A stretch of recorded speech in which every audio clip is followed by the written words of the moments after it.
사주를 수십 년 봐온 명리학자들이 평생 한 번도 공개하지 않았던 비밀이 있습니다. 8글자 사주 중 단 2글자, 바로 월주가 당신과 부모님의 인연 전체를 담고 있다는 사실이거든요. 오늘 이 영상을 끝까지 보시면 왜 어떤 자녀는 부모님을 일찍 여의고 어떤 자녀는 평생 곁에서 모시는지 그 이유를 알게 됩니다. 명리학에서 가장 민감하고도 중요한 주제 중 하나를 오늘 다루려 합니다. 부모님과 나 사이의 인연.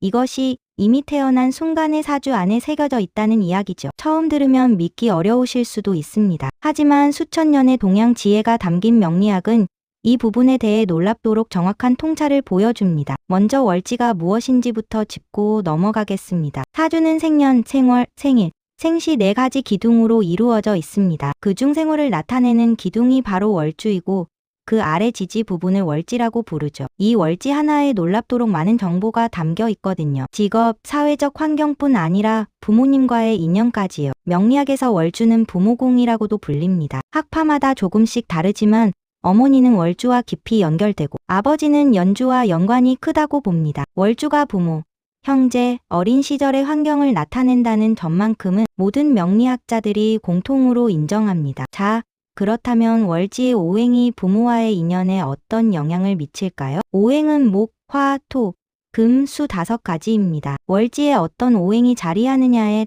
따라 부모와의 관계 패턴이 달라지거든요. 월지의 목 기운이 강하면 성장의 에너지가 있어 부모님의 지원을 받으며 자라는 경우가 많습니다. 봄의 기운처럼 새로운 시작과 희망이 담겨 있죠. 반면 월지의 화 기운이 강하면 어떨까요? 열정과 표현의 에너지입니다. 부모님과의 관계가 역동적이고 활발하지만 때로는 충돌이 생기기도 합니다. 서로 강한 에너지가 부딪히면 불꽃이 튀기도 하거든요. 하지만 그만큼 뜨거운 애정도 함께합니다. 여기서 중요한 이야기를 하나 더 드리겠습니다. 월지가 일간을 생조하는지 극하는지에 따라 부모와의 관계가 크게 달라집니다. 쉽게 말씀드리면 월지의 기운이 나를 도와주는 힘인지 아니면 나를 억누르는 힘인지를 보는 겁니다. 월지가 일간을 생하는 경우, 즉 부모의 에너지가 나를 키워주는 방향이라면 부모님의 사랑과 지원을 풍족하게 받으며 자라는 경우가 많습니다. 어린 시절이 따뜻하고 부모님이 오래 곁에 계시는 패턴이 나타나죠. 반대로 월지가 일간을 극하는 형태라면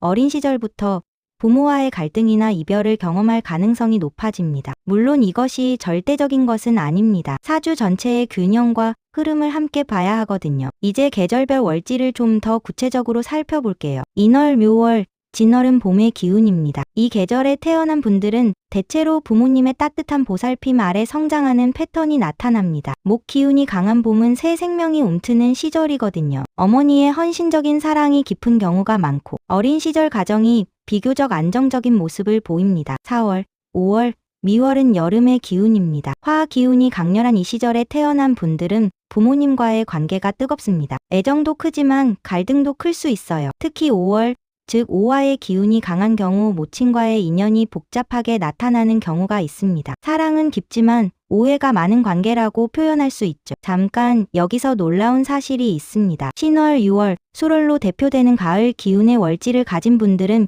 명리학에서 특별한 의미를 가집니다. 금 기운이 강한 가을은 결실의 계절이기도 하지만 동시에 쇠락과 분리의 기운도 담겨 있거든요. 특히 유금 월지를 가진 분들 중에 부모님 중 한 분과 일찍 이별하는 케이스가 통계적으로 더 많이 나타난다는 것을 명리학자들은 오랫동안 관찰해 왔습니다. 물론 사주 전체 구조와 대운을 함께 봐야 정확한 판단이 가능합니다. 해월, 자월, 축월은 겨울의 기운입니다. 수 기운이 강한 겨울에 태어난 분들은 어린 시절 외로움이나 고독감을 느끼는 경우가 많습니다. 부모님과 함께 있어도 정서적으로 거리감을 느끼거나 일찍 독립하게 되는 패턴이 나타나기도 하죠. 하지만 이런 분들은 반대로 내면이 깊고 자립심이 강한 경우가 많습니다. 이게 핵심인데요. 월지의 형충파에도 반드시 살펴봐야 합니다. 사주를 볼 때 월지와 다른 기둥과의 관계, 즉 형, 충, 파, 해를 확인해야 합니다. 특히 월지충은 굉장히 중요합니다. 월지가 충을 받으면 부모궁이 흔들린다고 보거든요. 예를 들어 자수 월지를 가진 분의 사주에 오화가 있으면 좌우충이 됩니다. 이런 경우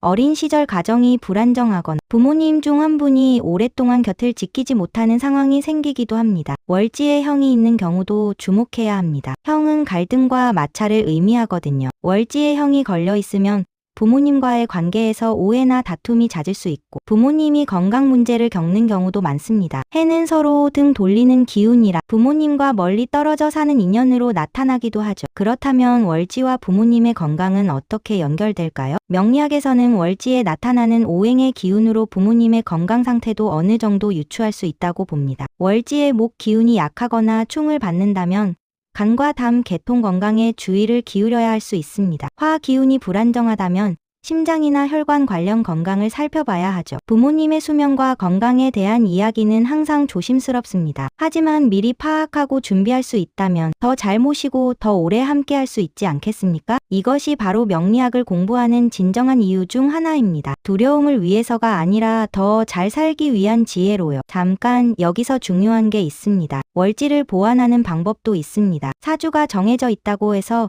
운명이 완전히 고정된 것은 아닙니다. 명리학의 깊은 지혜는 바로 여기에 있거든요. 약한 부분을 알면 보완할 수 있다는 겁니다. 월지의 기운이 불안정하거나 충극을 받는 분들도 몇 가지 실천으로 부모와의 인연을 두텁게 할 수 있습니다. 첫째로 부모님께 자주 연락하고 감사를 표현하는 것이 중요합니다. 작은 것 같지만 기운을 보완하는데 큰 역할을 한답니다. 전화 한 통, 문자 한 줄이 기운의 흐름을 부드럽게 바꿔줍니다. 둘째로 부모님의 건강을 직접 챙기는 것입니다. 정기 건강검진을 권유하고 함께 식사하는 시간을 늘리세요. 월지가 아무리 불안정해도 현실적인 노력이 운명의 방향을 바꿀 수 있습니다. 명리학은 숙명론이 아니라 방향 제시의 학문이거든요. 셋째로 부모님과의 과거, 상처를 치유하는 것입니다. 어린 시절 부모님과의 갈등이나 상처가 있다면 용서와 화해를 통해 그 관계를 회복시킬 수 있습니다. 사주에서 월지가 흉한 의미를 가지더라도 관계를 개선하려는 노력이 결국 그 흉함을 줄여줍니다. 마지막으로 한 가지 더 말씀드릴게요. 대운과 세운의 영향도 놓쳐서는 안 됩니다. 아무리 월지가 안정적이어도 대운이나 세운에서 부모궁을 흔드는 기운이 들어오면 그 시기에 부모님과 관련된 사건이 생길 수 있습니다. 반대로 월지가 불안정해도 좋은 대운이 들어오면 그 영향이 완화되기도 하죠. 이처럼 사주는 단 한 글자만으로 모든 것을 판단할 수 없습니다. 전체적인 흐름과 조화를 봐야 합니다. 하지만 월지가 부모궁으로서 가지는 의미와 상징은 명리학에서 가장 기본적이고도 중요한 지식 중 하나입니다. 이것만 잘 이해해도 자신의 어린 시절과 부모님과의 관계를 새로운 눈으로 바라볼 수 있게 됩니다. 오늘 말씀드린 내용을 정리해 드리겠습니다. 월지는 사주 중 부모와의 인연을 가장 잘 나타내는 자리입니다. 월지의 오행, 월지가 일간과 맺는 생극의 관계, 그리고 형충파의 유무에 따라 부모님과의 인연의 깊이와 방향이 달라집니다. 봄의 목 기운은 따뜻한 부모의 사랑, 여름의 화 기운은 뜨겁고 역동적인 관계, 가을의 금 기운은 결실과 동시에 이별의 가능성, 겨울의 수 기운은 고독하지만 깊은 내면을 상징합니다. 가장 중요한 것은 사주를 통해 알게 된 정보를 어떻게 활용하느냐입니다. 두려움의 도구가 아니라 더 잘 살기 위한 지혜로 삼으세요. 부모님께 전화 한 통, 식사 한 끼, 따뜻한 말 한마디가 어떤 명리학적 처방보다 강력하게 부모와의 인연을 지켜줍니다. 오늘도 부모님과의 소중한 인연을 잘 가꾸어 나가시길 바랍니다. 다음 영상에서는 일지가 배우자 인연에 미치는 영향에 대해 깊이 다루겠습니다. 기대해 주세요.